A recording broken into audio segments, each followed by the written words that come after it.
La máquina de pensar. Se llama El héroe y dice así: ¿cómo hubiera sido la guerra de Troya contada desde el punto de vista de un soldado anónimo? Un griego de a pie, ignorado por los dioses y deseado no más que por los buitres que sobrevuelan las batallas. Un campesino metido a guerrero, cantado por nadie esculpido. Un hombre cualquiera, obligado a matar y sin el menor interés de morir por los ojos de Helena. ¿Habría presentido ese soldado lo que Eurípides confirmó después, que Helena nunca estuvo en Troya, que solo su sombra estuvo allí, que 10 años de matanzas ocurrieron por una túnica vacía? Y si ese soldado sobrevivió, ¿qué recordó? ¿Quién sabe? Quizás el olor del dolor, y solamente eso. 3000 años después de la caída de Troya, los corresponsales de guerra Robert Fisk y Fran Sevilla nos cuentan que las guerras huelen. Ellos han estado en varias, las han sufrido por dentro y conocen ese olor de podredumbre, ese olor caliente, dulce, pegajoso, que se te mete por todos los poros y se te instala en el cuerpo y que nunca, nunca te abandonará.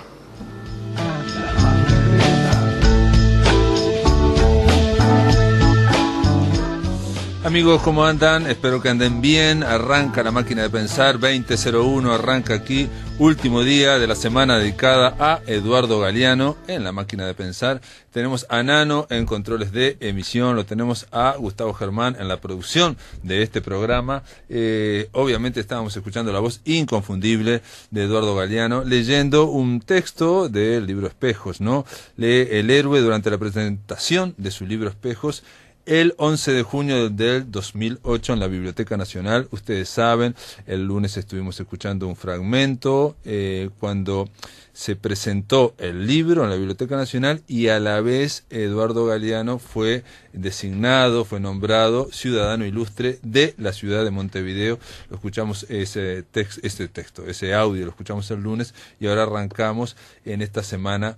Vamos a culminar con un escritor, con un periodista argentino, Fabián Kovacic. Él es el autor de la biografía Galeano, que está editada en Ediciones B y que ya está en las librerías de Montevideo. Él está en Buenos Aires. ¿Estás ahí, Fabián? Acá estoy, Pablo. Buenas noches. ¿Cómo andás? Muy bien, muy bien. Fabián Kovacic es un hombre un periodista, es un hombre de la escritura, alguien que ha colaborado, bueno, con Página 12, estás haciendo una tesis de maestría sobre la revista Crisis, eso tiene que ver con Eduardo Galeano claramente, y has publicado un par de libros también. Sos docente de la carrera de Ciencias de la Comunicación en la UBA. Supongo yo que lo de Galeano viene por la revista Crisis, o al revés, la revista Crisis viene por Galeano. Y un poco y un poco. Galeano vino por primera vez a mi vida cuando tenía 15 años, y mi viejo, un obrero metalúrgico, me dijo allá por 1979, plena dictadura aquí, ahí en Montevideo: che, tenés que leer un libro que me recomendó un compañero de trabajo que se llama Las venas abiertas América Latina. Y bueno, 79, con 13, 14 años, no había posibilidad de conseguirlo acá en Buenos Aires, y a los 15, cuando llegó la democracia en 1984, decidí que lo primero que iba a comprar era Las venas abiertas, y me lancé, y ahí arranqué. Y después Galeano, esta biografía de Galeano viene, sí, porque mi tesis vino por el lado de la revista Crisis, otro de los descubrimientos que hice en los años democráticos de los 80 sobre lo que fue esa primera etapa de la revista, después la segunda y la tercera, así que viene un poco todo por ese lado. El dato primigenio es el Galeano que me nombró mi viejo con las venas abiertas. De alguna forma también impresionaba esa capacidad que tiene en las venas abiertas de llegar con la comunicación de algo que puede ser un poco complejo, ¿no? Como un tratado socioeconómico. Sabes que acá cuando falleció habló uno de sus amigos, Mauricio Rosenkopf, y te comento, porque lo dijo en la radio, que las venas abiertas para él, para Rosenkopf, estaba vinculado con el éxito muy grande que había tenido un libro de historia de un gran historiador argentino, Abelardo Ramos. Él dice que habían quedado todos impresionados por esa forma de narrar de Abelardo Ramos la historia, y que de alguna forma las venas abiertas era un paso más en esa dirección. Y es muy posible, eso explica un poco también la ruptura que se da dentro del Partido Socialista Uruguayo, ¿no? En los años fines de los 50, principios de los 60, entre la vieja guardia de don Emilio Frugoni y los nuevos jóvenes que vienen al galope con ideas nuevas, con ideas vinculadas a pensar un socialismo latinoamericano, a pensar un poco más en nuestra tierra, a pensar al Uruguay, a la Argentina, a Bolivia, insertas en un continente más cercano que lo que venían haciendo otros hombres de la izquierda latinoamericana, que era mirar a Europa, por ejemplo. O sea que es muy posible que Abelardo Ramos haya sido una de las influencias, sí, en Galeano. Lo fue por lo menos en Vivian Trías, que fue el que inició esa renovación dentro del Partido Socialista Uruguayo.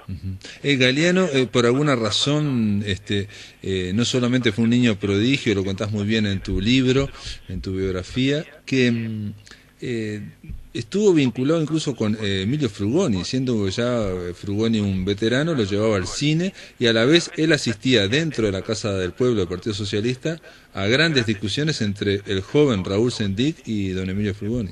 Sí, es cierto, eso me lo han confirmado varios amigos. De todas maneras tengo a mi favor para corroborar los uruguayos que lo ratificó Galeano justamente en un encuentro en televisión uruguaya con Mauricio Rosenkopf, donde contó también una de esas anécdotas sobre los grandes debates que había entre Frugoni y Sendic, y él los miraba medio de reojo con sus 14, 15 años, y después al final de la tarde Frugoni, enojado con Sendic y medio caliente, le decía, bueno, vamos al cine, y lo llevaba Galeano al cine, ¿no? Pero sí, esos fueron los comienzos de Galeano en el diario El Sol, en el periódico El Sol ahí de Montevideo, el Partido Socialista. Pero me impresionó sobremanera, digamos, la capacidad que tenía Eduardo desde chico, de plantarse frente a algunos temas, como cuento ahí la anécdota de la estancia en Tacuarembó, con una solvencia frente a personas adultas, frente a sus pares. Digo, me parece que eso marca un poco la personalidad de Galeano desde chico, de cómo encarar la vida y cómo encarar la escritura también, ¿no?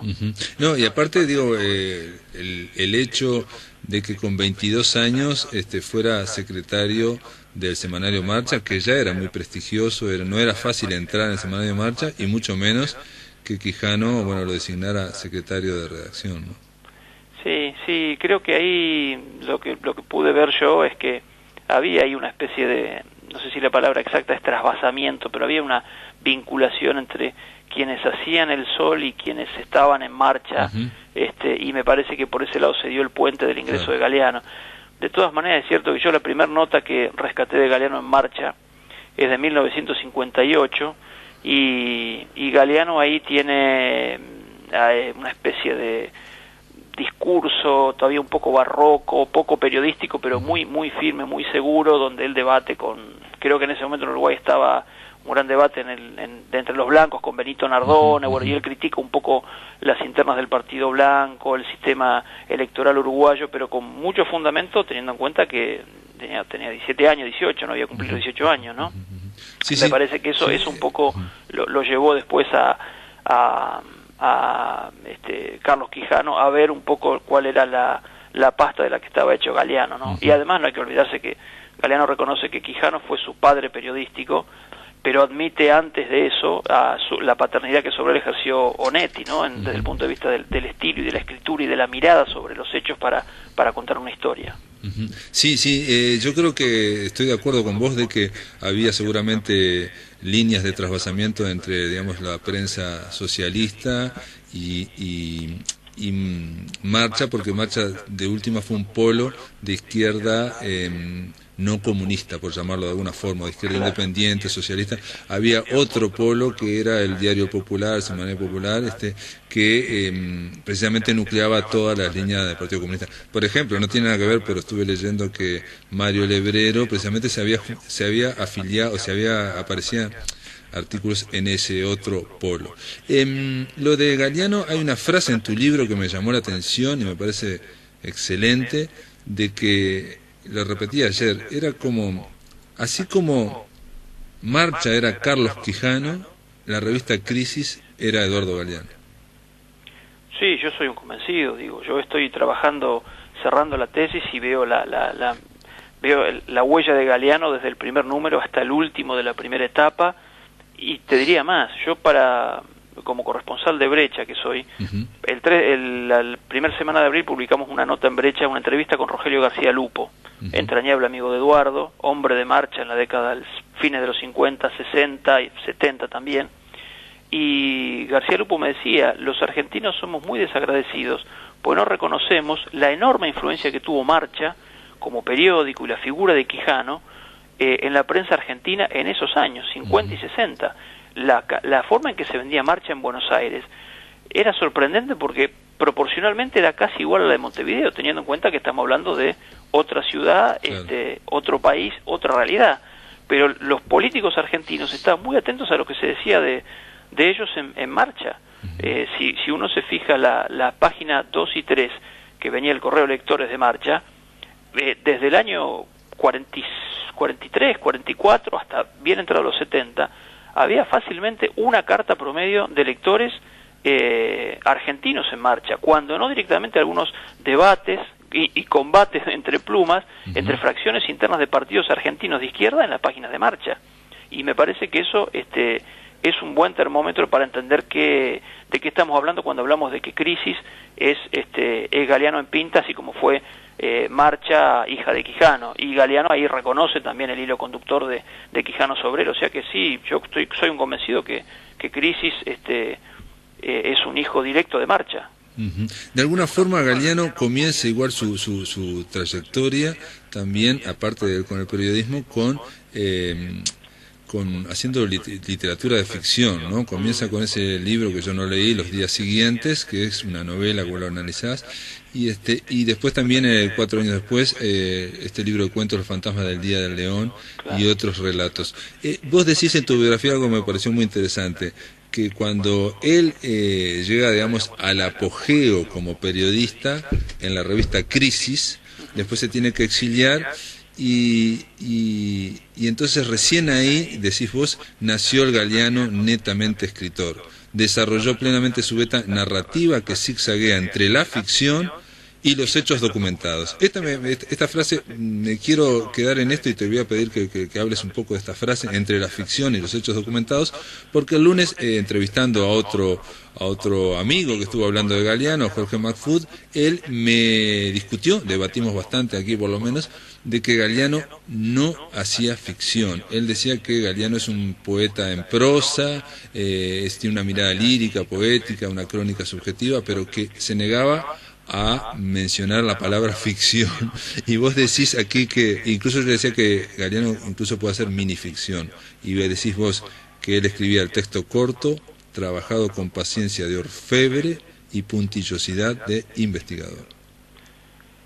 Bueno, pongamos en términos, digamos, en su justa medida mis palabras y las de el colega que entrevistaste el lunes. Mi planteo de un Galeano que admite bajo su sombra y bajo su ala y que recreó todos los géneros, implica pensar en toda la obra de Galeano, empezando por Los días siguientes, que es una obra de ficción, es una novela corta, con un clima muy de época, muy de los años 60. Yo decía, lo relacionaba con la película acá en Argentina, Los jóvenes viejos, con Jorge Rivera López, con todo un tono muy cargado, y eso es ficción. Ahora, yo rescato también y pienso en el Galeano que permanentemente en los últimos años, pero me lo dijo a mí, yo lo entrevisté por primera vez en 1992 y ya ahí él me decía que él estaba en contra de las aduanas de las palabras.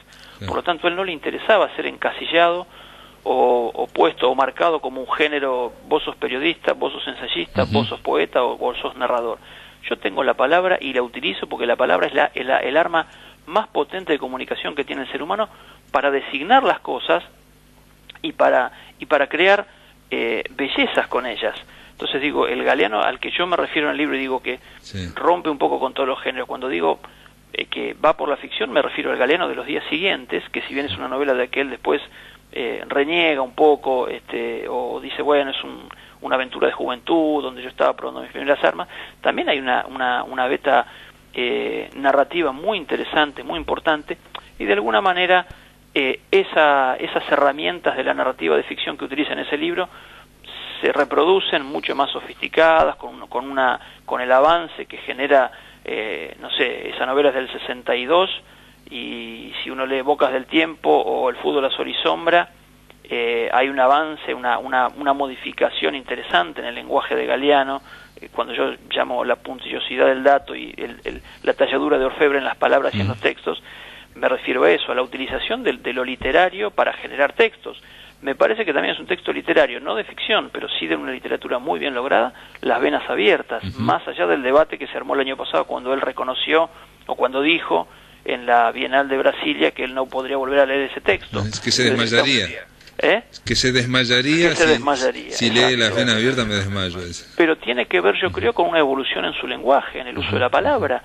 Y también, digamos, si uno toma Las venas y toma después Memoria del Fuego, son dos grandes obras muy latinoamericanas, yo creo que son dos, van a pasar con el tiempo a ser clásicos de la historia latinoamericana. Me detengo y pienso, clásicos de la literatura, del periodismo, no sé de qué, pero van a ser dos obras clásicas para los latinoamericanos, y pienso que hay muchas herramientas de la literatura. Sí, cuando digo que utiliza la ficción, digo, Los días del león es un texto elaborado a partir de los 4 o 5 porteños que se parapetan en el edificio Libereja y en Montevideo, generan para Galeano toda una desbandada en la prensa montevideana.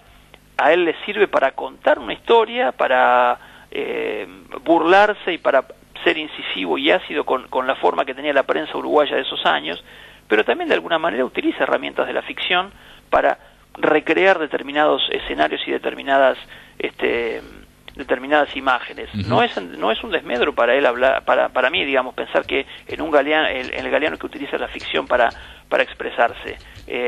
Y digo, lo pienso por Los días siguientes, lo pienso por Los días del león, y también por textos cortos de Bocas del Tiempo o de Espejos. No, pero también, digo, el nuevo periodismo, aquel de Truman Capote, también planteaba de que se podía hacer con las herramientas de la ficción, de la narración, hacer una cosa más vívida, digamos, y en ese sentido, Galeano mismo dice en un momento, mis libros son, y esto lo leo de tu libro, mis libros son muy periodísticos en el sentido de que intentan recoger la vibración de la vida, que nace a partir de los acontecimientos cotidianos. Y hay una crítica que vos mencionás, Raquel García, que hablando precisamente de la Memoria del Fuego, dice que la trilogía, estos 3 libros, están entre la historiografía y la poesía, entre la no ficción y la ficción. Y yo comparto eso. La verdad es que me parece que hace honor a esa coherencia que tuvo él, ideológica, pero también desde el punto de vista de la escritura.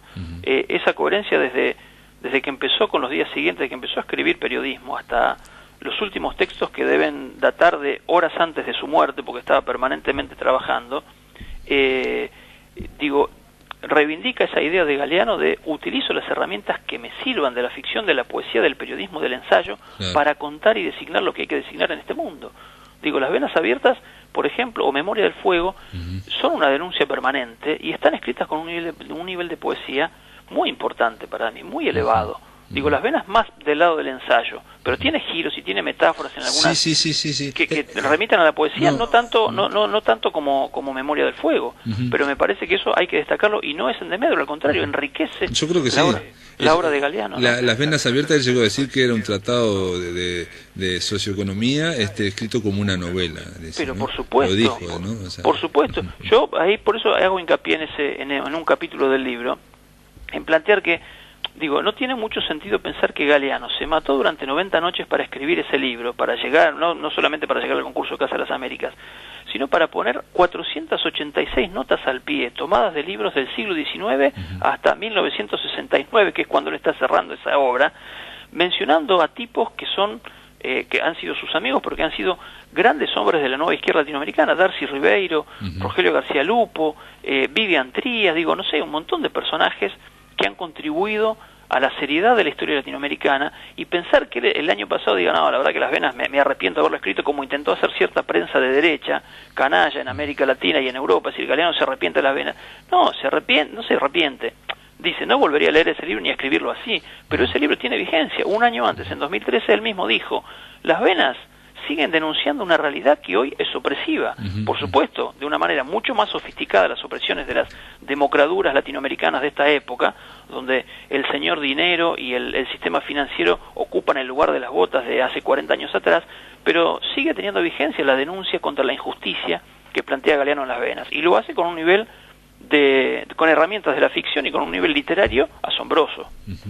Fabián Kovacic, te voy a pedir que aguardes un momento en línea, hacemos una pausa y después continuamos hablando, ¿te parece? ¿Cómo no, aquí estoy. Amigos, estamos en la máquina de pensar, estamos conversando con el escritor Fabián Kovacic, autor de Galeano, la biografía.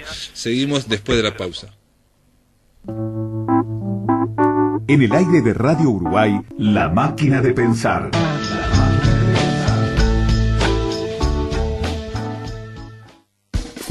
Este domingo a las 9 en el Mural, Luis Marcelo Pérez entrevistará al escritor mexicano Roberto Arizmendi. El profesor Aldo Solé continuará analizando la historia del Uruguay, Mario Martínez en Centinelas del Amor y Jorge Jelinek en Entre Planos. El Mural, mucho más que dos palabras.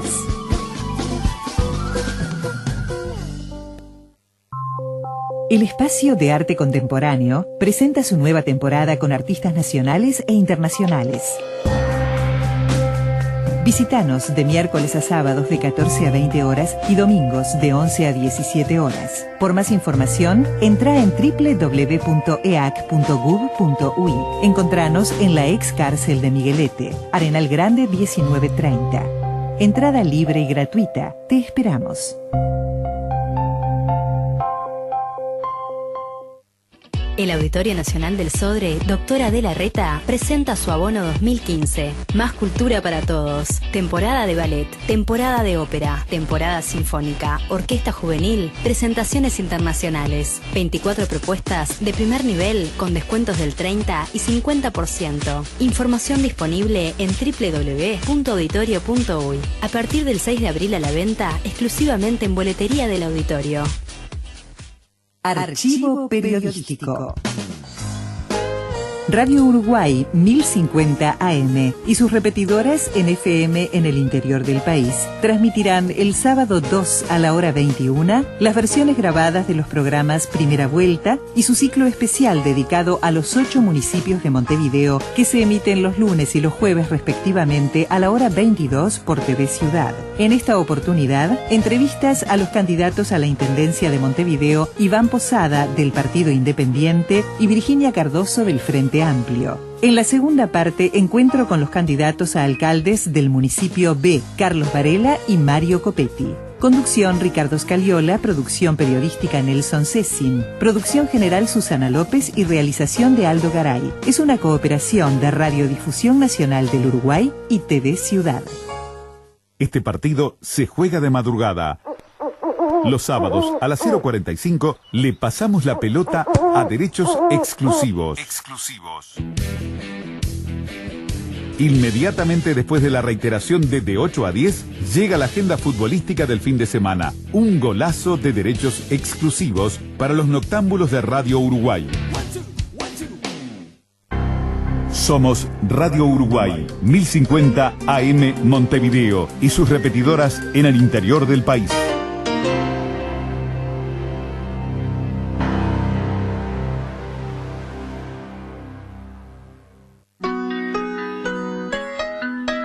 Para comunicarte con la máquina, envía un SMS al 099-780066 o un correo electrónico a la máquina de pensar @adinet.com.uy. Si querés volver a escuchar charlas, entrevistas o columnas, ingresa a piensamáquina.blogspot.com y bienvenido al corazón de las palabras. Amigos, continuamos aquí en La Máquina de Pensar. Estamos conversando con el escritor, periodista Fabián Kovacic. Él es, entre otras cosas, corresponsal de Brecha en Buenos Aires y es autor de Galeano, la biografía, editada por Ediciones B. Fabián, una pregunta. ¿Esta biografía es una biografía no autorizada? Y podríamos llamarle sí no autorizada, porque cuando se planteó el proyecto en octubre de 2013, me llamó Rogelio García Lupo a Ediciones B para plantear este trabajo, y bueno, la idea era entrevistar a Eduardo, y Eduardo no quiso. Estuvimos tratando todo el resto del 2013, noviembre, diciembre, hasta que en febrero de 2014 dijo: la verdad es que no tengo tiempo, no tengo interés por ahora en hacer mi biografía, porque estoy muy ocupado haciendo otros trabajos. Te agradezco que lo comprendas, creo que eso lo publiqué en Brecha, ese correo que me mandó, y no hubo forma de que hablara. Rogelio también, García Lupo, quiso hablar con él y le dijo que no le interesaba por el proyecto, que lo disculparan, pero que no estaba dispuesto a colaborar. Tampoco puso palos en la rueda, pero es cierto que muchos de sus amigos, o varios de sus amigos, digamos así, cuando yo quise hablar con ellos y supieron que Eduardo no quería, también se negaron a hablar para el libro, digamos, ¿no? Un silencio que respeto por otro lado.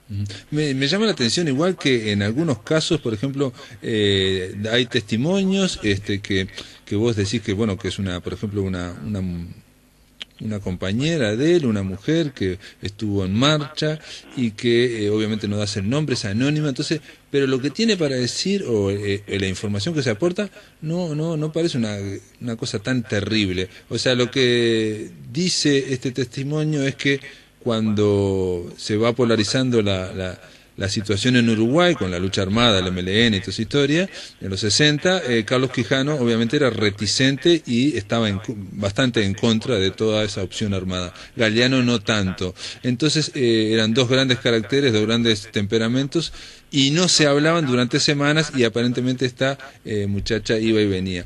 Yo lo leía y digo, no es una cosa terrible, y sin embargo es anónimo el testimonio. Sí, yo creo que uno lo atribuyo, digamos, a, no sé, cuando vos planteás como periodista, decís, bueno, quiero entrevistarte para tal tema, y te dicen, no quiero hablar, apagás el grabador, o decís, bueno, está bien, te eximo de todo, y eso me parece que el entrevistado lo distiende, y se larga a hablar pensando que no... confiando efectivamente que no lo vas a nombrar, y yo respeté ese silencio, digamos, aunque utilicé los datos, respeté ese anonimato, pues me parecía que era una situación, digamos, efectivamente respetable para aquel que se negaba a hablar conmigo sobre Galeano. No, yo lo había interpretado como diciendo, parece que hubiera mucho, no sé si miedo o mucho pudor para hablar, digamos. Quizás porque Galeano no estaba a favor o no se había manifestado totalmente. A mí, cuando le comenté que yo ya había leído este libro, varias personas me dijeron, sí, pero es no autorizado, me dijeron. Claro, sí. Pero en realidad lo que da cuenta tu libro es de una gran investigación, por lo menos de la trayectoria de Galeano, que es muy intensa y es muy grande. No vi, por ejemplo, y esto te lo comento, lo que podía ser el fuero interno de Galeano, las contradicciones que puede tener cualquiera, y que de hecho todos tenemos, ¿no? Es que en realidad cuando se planteó el proyecto, y lo debatimos con Rogelio y con Silvia Itkin, la editora aquí en Buenos Aires, la idea era, bueno, llegó el momento de mostrar al Galeano que nos subyugó a todos, a toda una generación, en buena parte del siglo XX, con sus escritos, con su trepada a la sierra en Guatemala para entrevistar a César Montes, sus denuncias de la realidad montevideana en la década del 60 en marcha, su mirada sobre el continente latinoamericano desde España en el exilio con Memorias del Fuego. Bueno, empecemos a sistematizar un poco esa obra, y automáticamente me salió decir, bueno, es que es la historia de América Latina contada por un latinoamericano, y bueno, vamos por ahí, me dijeron. Nadie preguntó, bueno, pero contemos la vida privada de Galeano, veamos, y quedó efectivamente la idea de contar la historia latinoamericana a partir de la mirada de Galeano, haciendo un contrapunto entre lo que pasaba en América Latina y lo que le pasaba a él. Claro. Ese fue el proyecto. Porque la verdad es que no... A mí me preguntaron también alguna gente, algunos medios uruguayos y todo, bueno, ¿y qué le encontraste turbio a Galeano? Es que no fui a buscar nada turbio de Galeano, digamos. Trataba de poner en un hilo conductor sobre la mesa y organizar con alguna con alguna cronología más o menos arbitraria o subjetiva, la vida de un tipo que contó la historia latinoamericana del siglo XX. Sí, alguien te dice, ahora no recuerdo qué testimonio es, no sé si no es Santiago Kovadlov, que te dice que era una revista latinoamericana que se hacía en la calle de Pueyrredón, digamos, ¿no? Claro, Crisis, claro, ¿no? Claro, Y que eso era por la mirada de Galeano, en este sentido, digamos. Crisis es una revista argentina que trata sobre Buenos Aires, sobre la Argentina, sobre ese terrible momento que estaba pasando a la República Argentina, y sin embargo hay una mirada latinoamericana.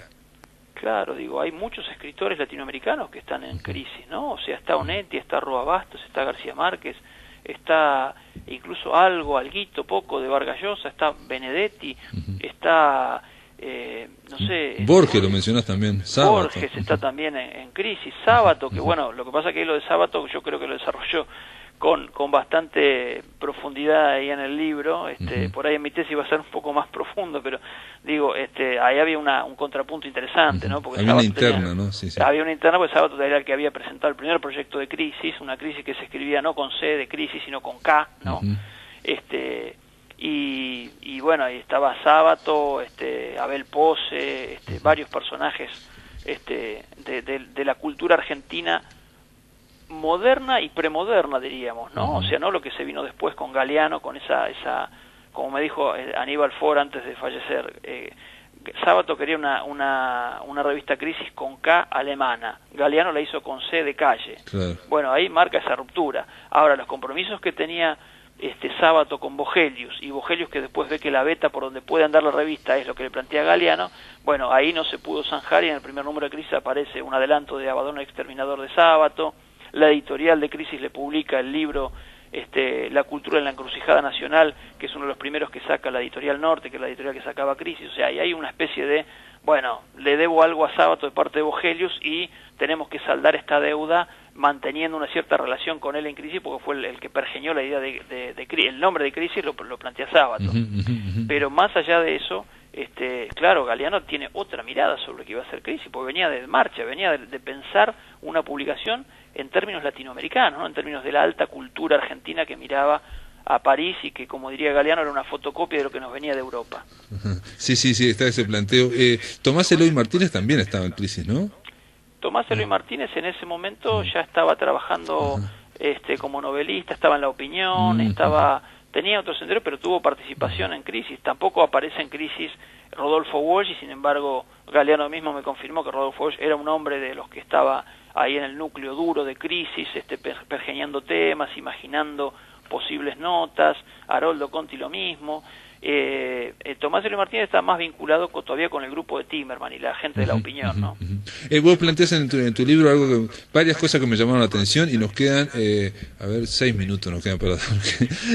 Una es el intento de suicidio de Galeano a los 19 años. Esto figura en Días y Noches de Amor y de Guerra, creo, pero no tan aclarado y tan bien contado como está en tu libro, digamos, ¿no? A los 19 años intenta comprar luminol como para matar un caballo, se encierra en un hotel de la calle Río Branco, y todo eso lo que pasó fue tremendo, ¿no? Sí, de todas maneras, insisto, para refrendar eso, Sí. Eso lo contó también Galeano en el programa con Mauricio Rosenkopf en Televisión Uruguaya. Pero sí, eso efectivamente fue así, fue una crisis existencial de Galeano, a los 19 años. Sabía que quería escribir, pero no sabía cómo. Sabía que había dejado a Dios de lado a los 13, 14 años y no sabía con qué reemplazarlo, pese a que ya estaba militando en el Partido Socialista. Había una especie ahí de encrucijada, me parece, adolescente y juvenil, por la que casi todos hemos pasado, digamos, y en él se llevó a extremos que tienen que ver con la forma apasionada con la que él se tomaba todo, ¿no? Digamos, Galeano cuando te dice, ahora hace 10 años atrás, yo si para terminar un libro tengo que estar un mes sin dormir, estoy un mes sin dormir y laburo como un animal.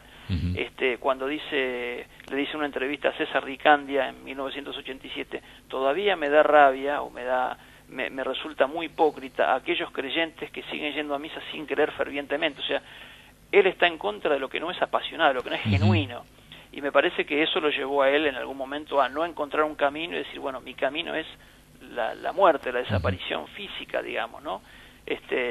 pero fue también un momento de mucha tensión y de rupturas grandes en su vida, porque él también cuenta que quemó papeles, quemó escritos, quemó cuentos, quemó una cantidad de cosas pensando que... Y a la vuelta, digamos, lo encuentran en el hotel, lo llevan al Hospital Maciel, que está aquí cerca de la Ciudad Vieja, donde estamos hablando, está a pocas cuadras, incluso dice que lo llevan a la morgue, al principio estaba en coma, varios días en coma, y cuando despierta, nadie lo había lavado, y bueno, parece que la orina había quemado la piel y le impidió, entre otras cosas, galopar y toda esa historia. Pero lo que me llamó la atención, y perdóname que te lo pregunte, Fabián, porque parece una historia un poco mítica, que en todo este proceso de muerte y de posterior resurrección después de esa coma, vos apuntás que él empieza a firmar Eduardo H. Galeano.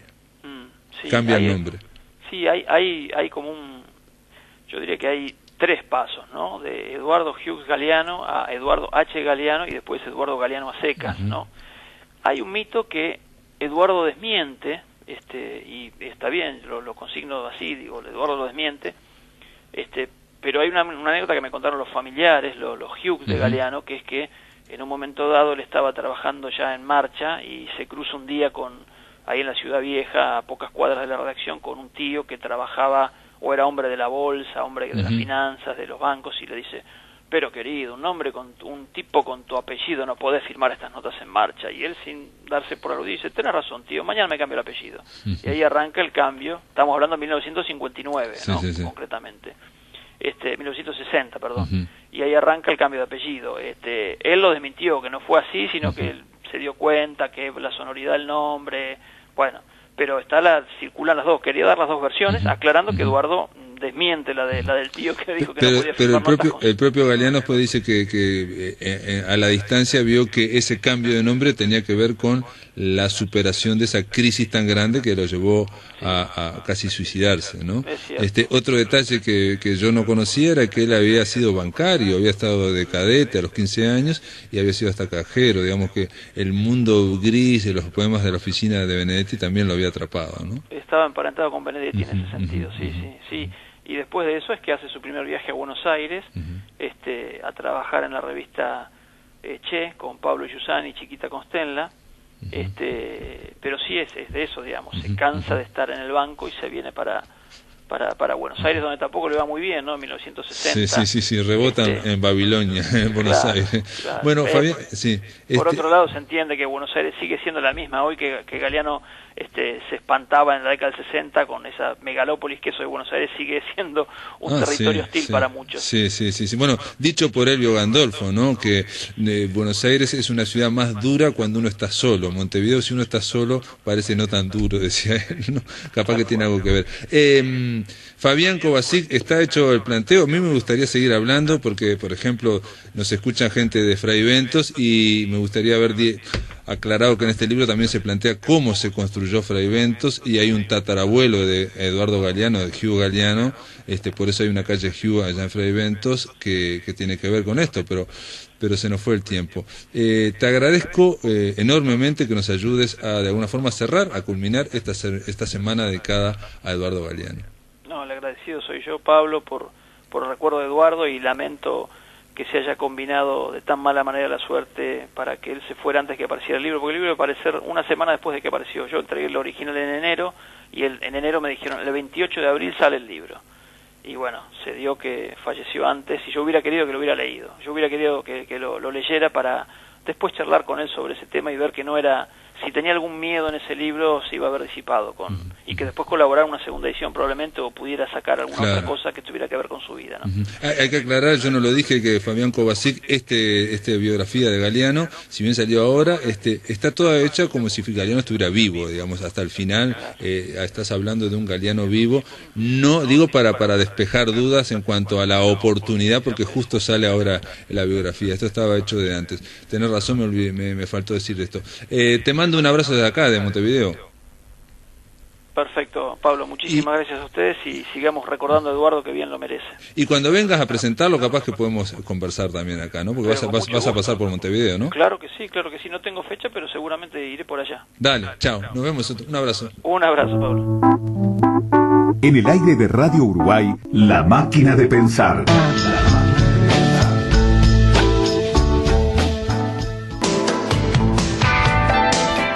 Bueno, con esta columna la estamos recibiendo a Valeria Iglesias, ella está en Buenos Aires y nos va a hablar de literatura digital. ¿Cómo le va, Valeria Iglesias? Hola, qué sorpresa. Hola, Pablo. Me emocioné. Qué sorpresa la cortina de la columna. ¿Viste? Ya está vestida la columna. Ya está. Ya podemos recibir el invierno. Exacto, podemos mostrarlo a los visitas. Bien. Bien, Pablo, muy contenta con la feria. Acá estamos con la Feria del Libro ahora, y ya el sábado estuve defendiendo los ebooks en un simulacro de juicio. Ah, sí, vamos a contarlo. Estuviste de abogada en un juicio defensora del ebook. Entre el ebook y el papel, ¿no? Papel y digital. Sí, en realidad no estaba planteado así, pero todo termina así, ¿no? La idea era ver si se condenaba o no al ebook, pero enseguida salió la lucha, digamos, la dicotomía. Sí. Y perdón, y entonces había un fiscal, había una abogada defensora que eras vos, sí. ¿Y quién era el juez? ¿El público o no? No, había un juez que me olvidé los nombres son estables el juez y el fiscal, lo que van cambiando porque van haciendo juicios a distintas cosas, también a las adaptaciones cinematográficas, es un ciclo que va en la feria, pero el jurado era el público. Excelente porque me parece es otra forma también de dramatizar y de llevar a pensar o a reflexionar o a calentarse directamente sobre un tema, pero no está mal para no caer siempre en el tema de las mesas redondas en torno a hablemos del ebook, mesa redonda. Exacto, en torno a hablemos fue muy interesante y se dijeron cosas muy interesantes. Me acordé también de esto porque algo lo que decía en la cortina de los soportes, donde lo que importa en realidad es el contenido. Salió ese tema del público, ¿no? Mismo que dijo, yo creo que esta discusión, dijo, es como estéril porque lo importante es qué hay en el libro, ya sea ebook o Sí. En la cortina lo que dice básicamente, más allá de los dispositivos, estamos hablando de el libro de siempre, ¿no? El libro de siempre es lo que está, lo que contiene. Con Valeria Iglesias quiero decirles antes que vamos a vernos la semana que viene porque vamos a estar presentando un libro digital de cuentos, mío en este caso, que se llama Lo más lindo que hay, y en la Feria del Libro. Solamente les quería contar, y está bueno esto, porque aquí no existe, en Montevideo no existe, que la Feria del Libro de Buenos Aires tiene un espacio digital para los libros digitales, o sea, la Feria del Libro no toma esa dicotomía como me parece que ocurre aquí, ¿no? De que no se habla del libro digital aquí en la Feria del Libro. Sí, igualmente todavía es un espacio pequeño, pero es un espacio. Está bien. Es un espacio, digamos, es un espacio interesante porque es pequeño, pero se plantea la difusión de esta herramienta, pensemos. O sea, no lo ven como un enemigo al libro digital las cámaras de Argentina del Libro, que son los que generan la Feria del Libro con todos los stands y todos los libros de papel. No lo ven como un enemigo. Yo no sé aquí cómo lo ven la Cámara Uruguaya del Libro, lo voy a preguntar después, pero lo que sí te digo que no existe espacio para literatura digital en la Feria del Libro. Bueno, pero a ver, vamos a hablar al libro de hoy. Vamos al libro de hoy, Los Fuegos de Orc. ¿Qué es esto? Esto gracias también al mundo digital, porque me lo crucé en Facebook. Los Fuegos de Orc es una antología está planteada en el título como de poesía y ciencia ficción. Sí. Los compiladores son Marcelo Díaz y Patricio Foglia. Y luego entrando y conociendo el libro, que es de descarga gratuita, ¿no? Ustedes ya vi que estaba en el blog de La Máquina de Pensar y se lo pueden descargar. Sí. En cada uno de los prólogos de estos dos compiladores, lo que surge es el análisis de qué es, si es ciencia ficción y poesía, si es poesía que habla de ciencia ficción, si es ciencia ficción en verso, o lo que plantea, digamos, más poéticamente, siendo un libro de poesía, Marcelo Díaz, es una suerte de alquimia, ¿no? De quitar, hablando desde la sintaxis, quitar el nexo I en poesía y ciencia ficción y ver qué sucede, ¿no? A mí me pareció muy interesante el libro en sí, la propuesta de digamos, la mayoría son escritores... Pero aclaremos que son poesías, son poemas son poemas que toman... temática es ciencia ficción. Sí, que toman la temática de la ciencia ficción, algunas como más evidentemente y duros, otros como que rozan algunos temas, pero digamos, en realidad lo que está explorando el libro en sí, y lo proponen los mismos curadores en los prólogos, es explorar el límite de los géneros, ¿no? Y qué mejor que esta, digamos, combinación. Y comienza con, digamos, con lo que puede ser una poesía que se llama Replicante. Cuando uno ve el título de la poesía, ese poema, digo, ya está, ¿no? Y aparte hay un epígrafe de Blade Runner, entonces estamos hablando de la alta ciencia ficción, ¿no? Por eso hay como distintos tipos de formas de hacer referencia a la ciencia ficción, y una cosa que es muy interesante, que pensándolo también de cómo pensaba abordar la columna hoy de este libro que sea digital, es que uno de los prólogos habla del libro como dispositivo. Y cuando digo el libro como dispositivo, uno piensa, bueno, dispositivo y tecnología, o ebook, o el Kindle, pero habla, digamos, polisémicamente del libro como dispositivo. El libro, incluso de papel, olvidémonos de los formatos, hablamos del contenido, es un dispositivo, ¿no?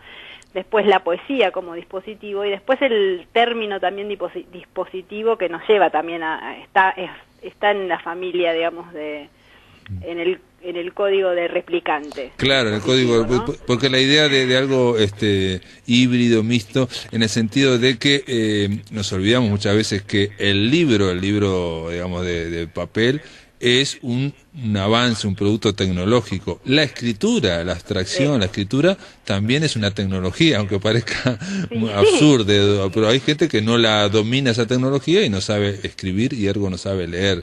Y lo mismo ocurre con los dispositivos de los libros, que han ido variando, no lo mismo un libro bolsilibro, un libro de bolsillo, que un dispositivo, como decís vos, un Kindle. Digo, son todos dispositivos. Exacto, y la poesía, además, de ellos plantean el tema del dispositivo, y el tema del extrañamiento, que también uno puede pensar el extrañamiento como algo propio de la ciencia ficción, pero si uno profundiza, es algo propio de la literatura y de la poesía, ¿no? Esto de ver algo con otros ojos. ¿no? Fuegos de Orc, estoy viendo que es por un dios mitológico de William Blake, Orc, que yo ahora no me acordaba, pero sí es el terrible Orc, pero también el poema Replicante creo que termina así, ¿no? El poema Replicante termina diciendo con el duro zumbido de los fuegos de Orc. O sea, es un verso que tomaron de ahí, ¿no? Sí, también está haciendo referencia a Blade Runner. Claro. Y bueno, y la mayoría de estos, estuve como en la lectura, al final del ebook tenemos como las referencias de qué obras provienen cada uno de estos poemas, y la mayoría ha sido publicado en libros, y en libros que ya planteaban esta temática de la ciencia ficción. No estamos hablando de, bueno, encontramos en un poemario un poema que habla, o sea, que esta búsqueda en armar esta antología viene también de estar en contacto de Marcelo y Patricio, ¿no? con este interés. Hay libros como, que es Mark en el espacio, que es de Mariana Suoso. El libro se llama así, y el poema que eligieron acá se llama Mark en el espacio. O Venga a nosotros el reino de las estrellas, de Jonás Gómez, el libro, y el poema que se publica es un fragmento de esa serie. Entonces hay algunos que sí son poemas inéditos, que fueron escritos o que fueron seleccionados, o no sabemos, para este libro, pero la mayoría es como una búsqueda de textos ya escritos de mucha de una tradición que a uno le parece, uno dice, qué raro, poesía y ciencia ficción, pero viene, digamos, se nota en el trabajo final de esta compilación que hay algo anterior a esta decisión, ¿no? La idea de que esta antología es precisamente una selección dentro de un corpus de poemas dedicados a la ciencia ficción o poemas que transcurren dentro de la ciencia ficción, lo cual a mí me llama muchísimo la atención porque desconocía totalmente esto, ¿no? Sí, es atractivo incluso con las ilustraciones de Paula Duró, que ellos plantean. Yo le hice algunas preguntas a los compiladores, lo que pasa que me pasaron tanta información que yo les dije muchas gracias, pero tengo 15 minutos y voy a hablar más del libro, pero bueno, algunas cosas me dijeron. Paula Duró participó con la imagen que es de la tapa, que es un poema para ella, ¿no? Un poema en imagen, un poema concreto, podemos decir. Y otra cosa que hablamos mucho, que no quiero dejar de mencionar, de cómo surge, como la raíz primera de este proyecto es un blog. Y nosotros hablamos acá que también cuando empezamos a hablar de lectura digital, pusimos como antecedente primero del ebook y de la lectura en Internet a los blogs, ¿no? Claro. Y sobre todo la poesía, la poesía en Internet es realmente una tabla de salvación, ¿no? Sí, entonces el blog, que es Malón Malón,